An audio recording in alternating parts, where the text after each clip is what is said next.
Assalamualaikum warahmatullahi wabarakatuh. Waalaikumsalam. Saya Aifarida serta 3 teman saya, yaitu ada Mbak Husnul Hasanah, ada Mas Redik Eka, dan ada Mas Almai Ma'ali. Nah, kami di sini akan memaparkan materi yang berjudul Konsep Pemikiran Modernisasi Muhammadiyah. Yang pertama ada pengertian yang akan dijelaskan oleh Mas Almai. Oke. Modernisasi secara etimologis berasal dari kata modern yang telah baku menjadi bahasa Indonesia dengan arti pembaruan. Jadi modernisasi atau pembaruan dalam Islam adalah merupakan suatu upaya atau proses reinterpretasi terhadap berbagai paham-paham keagamaan sebagai dampak dari kemajuan ilmu pengetahuan dan teknologi modern.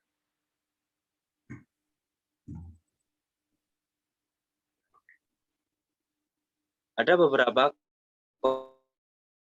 komponen yang menjadi ciri suatu aktivitas dikatakan sebagai aktivitas pembaruan. Antara lain, pertama, baik pembaruan maupun modernisasi akan selalu mengarah kepada upaya perbaikan secara simultan. Yang kedua, dalam upaya melakukan suatu pembaruan, niscaya akan ada pengaruh yang kuat antara ilmu pengetahuan dan teknologi. Yang ketiga, upaya pembaruan dilakukan secara dinamis, inovatif, dan progresif sejalan dengan perubahan cara berpikir seseorang. Ya, terima kasih Mas Almai. Selanjutnya ada landasan pembaruan yang akan dijelaskan oleh Mas Redik Eka. Landasan pembaharuan. Menurut Nurcholish Madjid,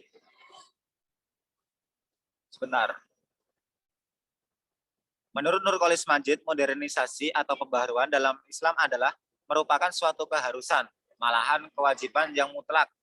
Modernisasi adalah merupakan pelaksanaan perintah dan ajaran Tuhan Yang Maha Esa. Tentunya modernisasi yang dimaksud oleh Nurcholish Madjid adalah modernisasi yang identik atau hampir identik dengan rasionalisasi.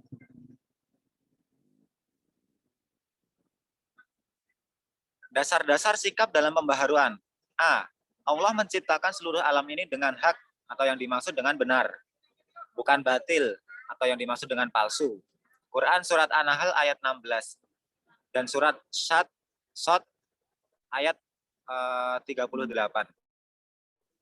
B. Dia mengaturnya dengan peraturan ilahi atau sunatullah yang menguasai dan pasti. Quran surat Al-A'raf ayat 7 dan Quran surat Al-Furqan ayat 25.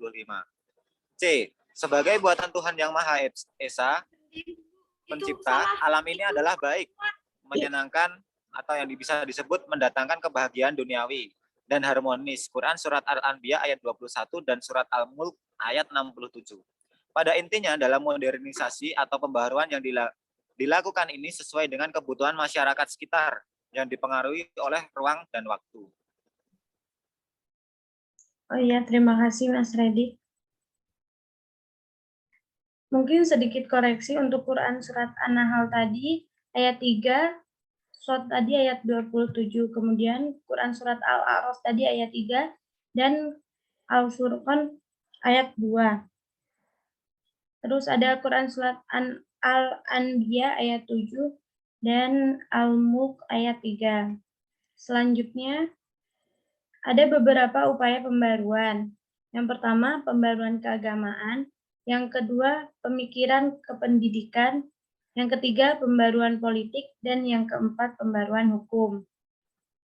Nah, upaya pembaruan ini lebih rincinya akan dijelaskan oleh Mbak Husnul.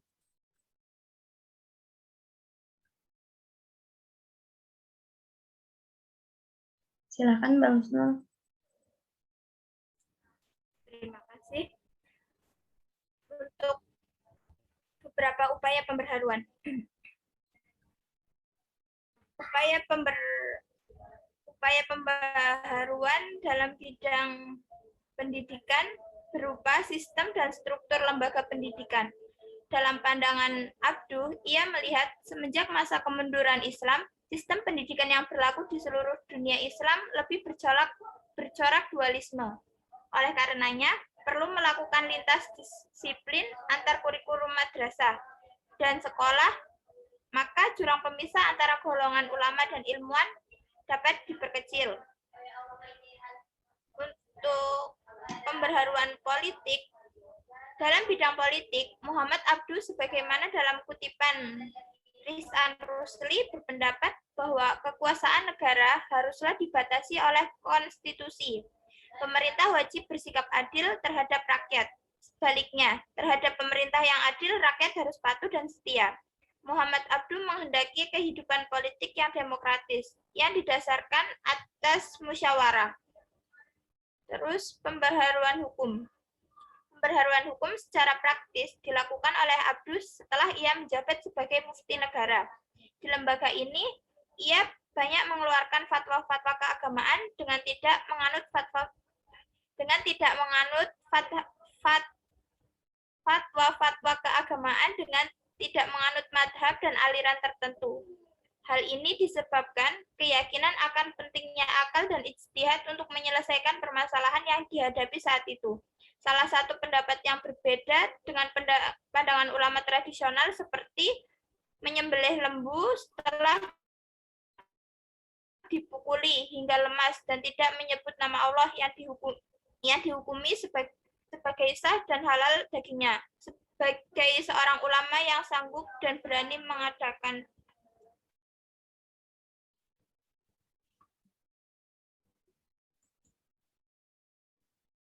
Ya, terima kasih Mbak Husnul.